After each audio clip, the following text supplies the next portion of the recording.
Hello, today we are talking about patterns and equations. We are going to begin with this example right here. So in this example right here, it says, how can you find a pattern to write and solve an equation? A very common rule is that if your first column is smaller than the second column, then you need to either add or you need to multiply to get to what is in the second column. If your second column is smaller than your first column, then usually you're going to divide. At least that's what you're going to do to find the rule. However, when I'm given two like this, I'm like, well, I don't know what I need to do to get from $3 to $16.50. But if I remember that rule about dividing, I could take $16.50 divided by 3. 3 goes into 16 5 times. 5 times 3 is 15. 16 minus 15 is 1, and I'm going to bring down my 5 right here. So 3 goes into 15 5 times. 5 times 3 is 15. 15 minus 15 is 0, and I have one more 0.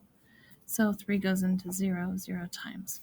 The last thing I need to do is I need to bring my decimal point up, and my answer is $5.50. So for number 3, I figured out that I could multiply it by 550. Now let me try 22 divided by 4 and see if I get 550. So $22 divided by 4. 4 goes into 22 5 times. 5 times 4 is 20. 22 minus 20 would give me 2, and I'm going to bring down my 0. 4 goes into 25 times. 5 times 4 is 20. 20 minus 20 is 0, and then I bring down my 0, and I have 0. 4 doesn't go into 20, or 4 doesn't go into 0. So I have 550, but I need to move my decimal point up. And so this one's also 550 is the answer. And so I would multiply 3 times 550.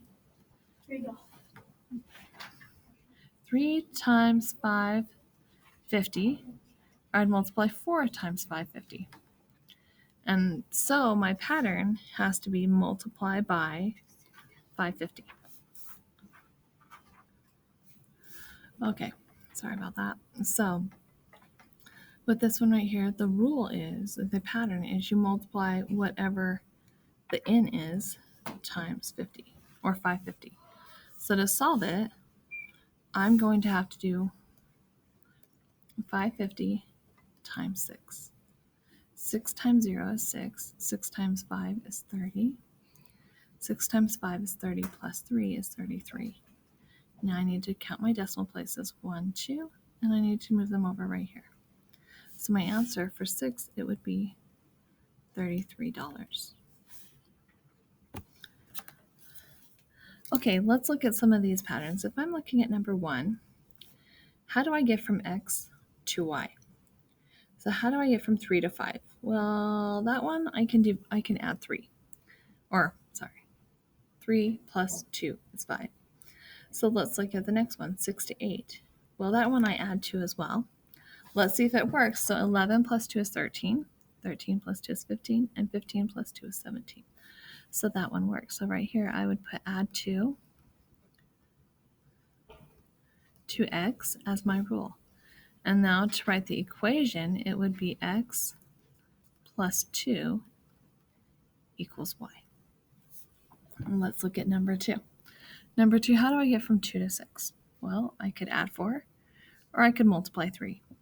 So let's see, 5 plus 4 is 9. That doesn't work. So 5 times 3 does give me 15. So let's see if it continues to work. 6 times 3 is 18. 8 times 3 is 24. And 9 times 3 is 27. So my rule is I multiply by 3. But to write my equation, I would do x times 3 equals y, or 3x equals y.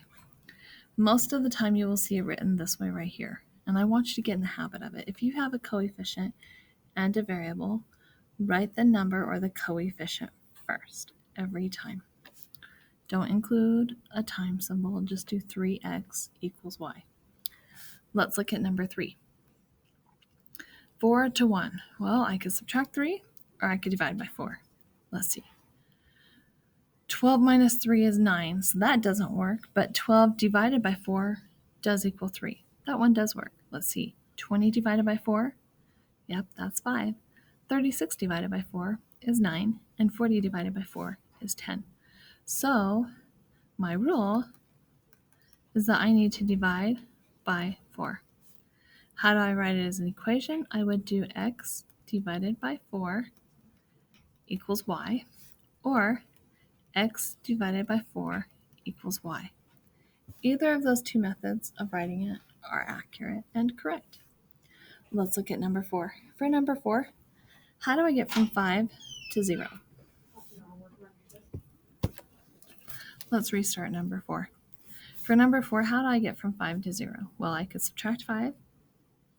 That would work. See, 7 minus 5 is 2. 9 minus 5 is 4. 10 minus 5 is 5. And 12 minus 5 is 7. So I'm going to put subtract x by 5. So how do I do the rule? I'm going to do x minus 5 equals y. That would be my rule. That's easy enough, right? Let's go to the next one. Right here, number 5. So this one right here is your opportunity to create your own pattern. So if I wanted to say, well, I am going to have it be add 7. If I start with 1, 1 plus 7 would give me 8. 2 plus 7 would give me 9. What about if I moved it to 5? 5 plus 7 is 12. 10 plus 7 is 17. And 12 plus 7 is 19. So how do I write it as an equation? X plus 7 equals y. That was pretty easy, right? Now let's go to number 6. For number 6, you need to explain how you would find the equation, the pattern in this table, and how you would make a rule and an equation. So if I'm looking at this, I'm thinking, okay, 4 to 0, I can subtract 4. Let's see if it works. 5 minus 4 is 1, 7 minus 4 is 3, 10 minus 4 is 6, and 12 minus 4 is 8. So that would probably be my rule. But how do I explain it? When I explain it, what I would say is, well, when I think, how do I get from 4 to 0? I can subtract 4. Let's see if it works for 5. 5 minus 4 would give me 1. It still works with 7. 7 minus 4 is 3. And so that's what I would do. So that's how I figure my rule. And then I've always, when I do write my equation, I always start with x. So x minus 4 would give me y. And the side with x always equals the side of y. But you need to think, how do I get from x to y? Not how I get from y to x. And we are done for today. Good luck on your homework, and I'll see you in class.